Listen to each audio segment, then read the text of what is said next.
Let's stay with us and speak to Dr. Ebrahim, Harvey, political analyst and a former unionist, as well as Michael Bagraim, a labor lawyer. Thank you so much to you both for your time. I'll begin with you, Dr. Harvey.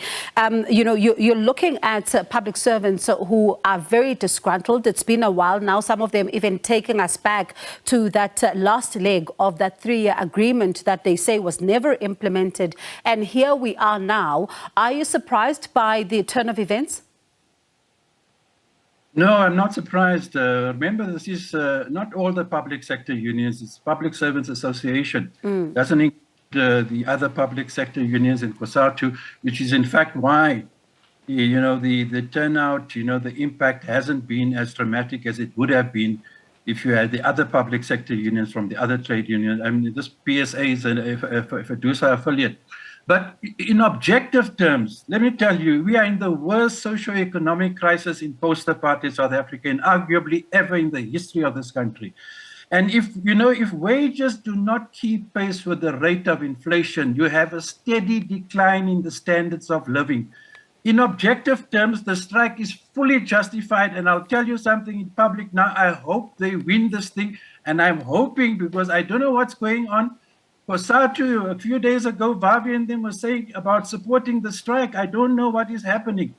But, if they should get, and I hope they get the support, I don't know what is happening with SAFTU and COSATU's public sector unions. I know SATU has decided, and maybe to some extent it's got to do with the exams this time of the year or so on, They haven't given reasons, but they accepted the 3%, which is really a huge insult. I mean, look at the difference between the 3% and the over 7% inflation rate. And bearing in mind, those workers, and you see what happened with when they denied the chairperson of the ANC permission, Betty Mantashe, to speak at COSATU's Congress a few months ago.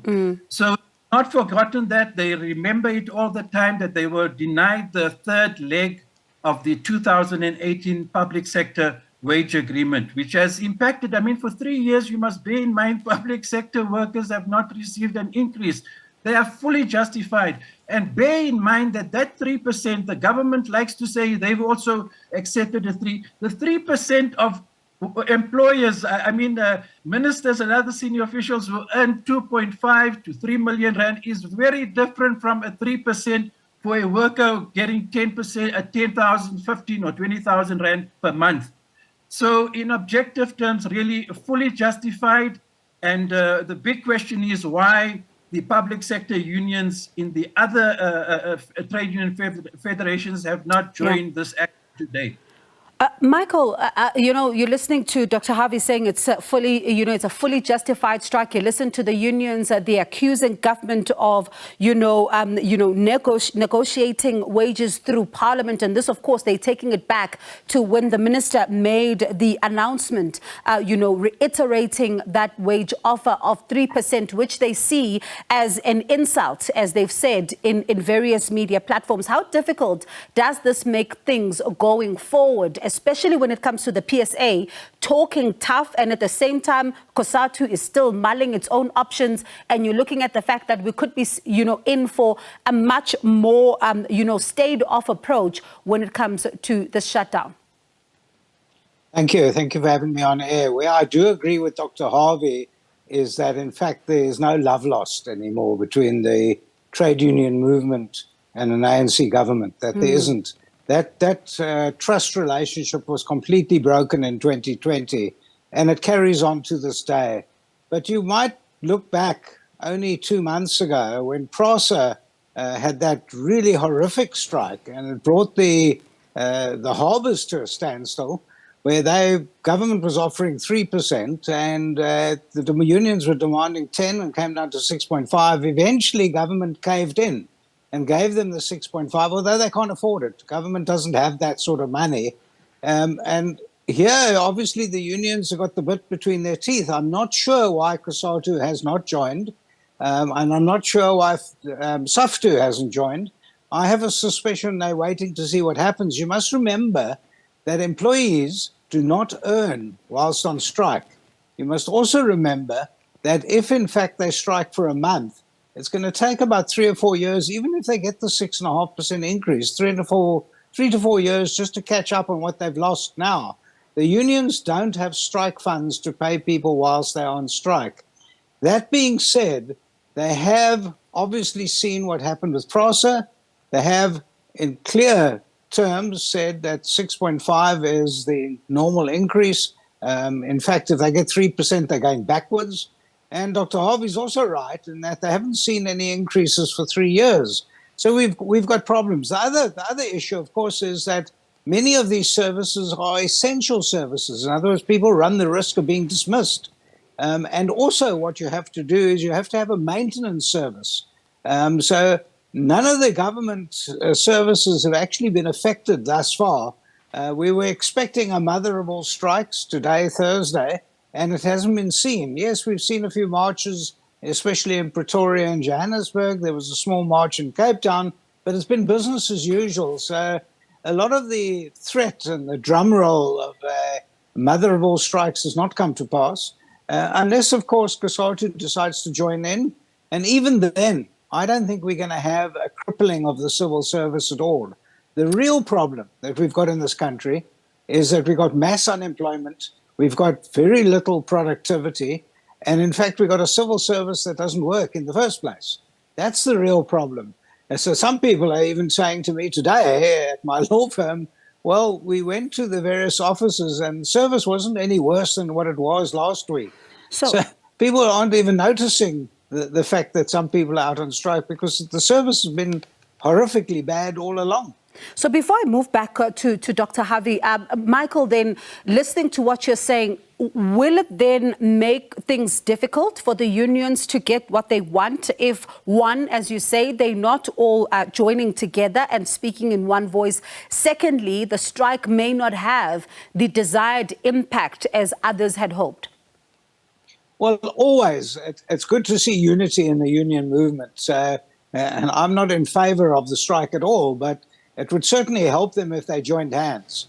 So Dr. Harvey's absolutely correct. It is sad for the unions to see that they've been divided into three. There's SAFTU on the one hand, there's COSATU on the other hand, and then finally there's the civil service, which is a smaller part, in fact. COSATU's got the real clout behind them, and they've not joined in at all, although the talk up until last week was that COSATU were with them. So that's the one problem. The other problem is, like I said, it is an essential service. So people don't want to risk losing their job. It is a good job. To work for the civil service is a very good, solid job. Despite the fact they haven't had an increase for 3 years, it still is a good job.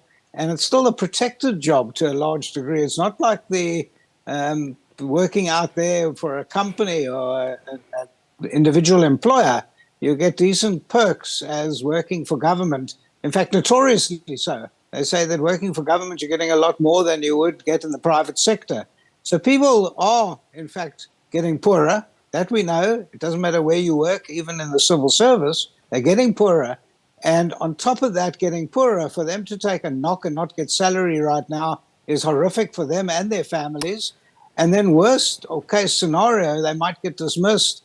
And no one can afford that because we've got 11 million South Africans waiting in the job queue.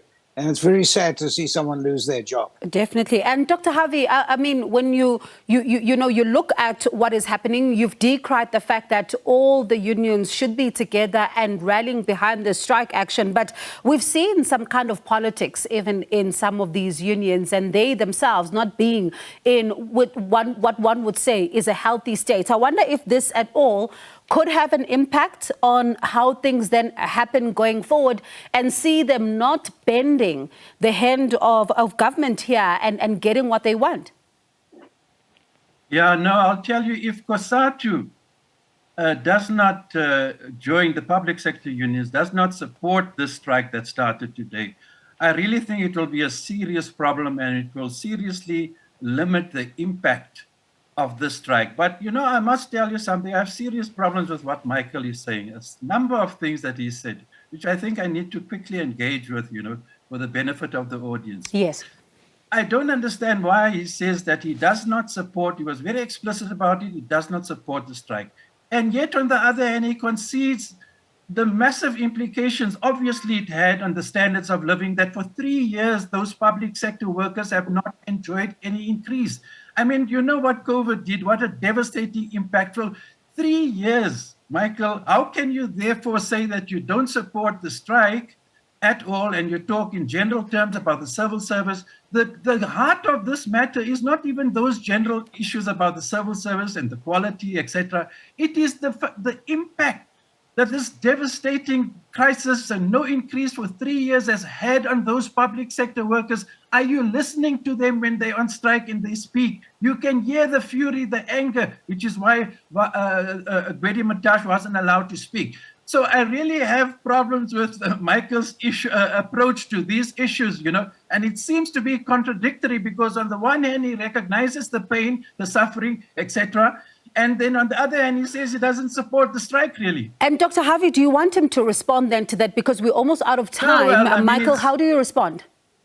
Well, quite clearly, I would look for a via media, for a settlement over here. And the easiest way is to bring in Section 150 of the Labour Relations Act and to go to an independent party, and that is the CCMA. Ask the CCMA to step in, see the pain of the workers, see the poverty, and to then take into account what government can afford. And that's the only way we're going to do this, because we're hurting South Africa. It's going to cripple South Africa to keep on having this. I understand, and I feel the hurt and the pain of the workers. I fully understand that, and I support Dr. Harvey on this. So what we need is that independent party to come in, Section 150, let government step aside, and let government be one of the negotiating parties at a compulsory arbitration, where the CCMA would get their best minds to work and to then find a solution. Instead of us at the moment hurting the workers, we're hurting the country, and we're certainly hurting the fiscus. So we need to find it. A strike is not going to help. Gentlemen, I wish I had more time with you so we can really thresh this out further, because I see Dr. Harvey really has quite a lot to say. But let me leave it there with you for now. Thank you so much, because I do think we may be in it for the long haul here, and we'll probably speak again. Thank you so much to you both for your time. That's Dr. Ebrahim Harvey, political analyst and a former unionist, Michael Bagraim, a labor lawyer. And when we come back, we take a look at the roads. It's been quite a busy road, in fact, a busy time in some of the roads. The M1 also chock-a-block, and we'll get a sense of how things are going right now.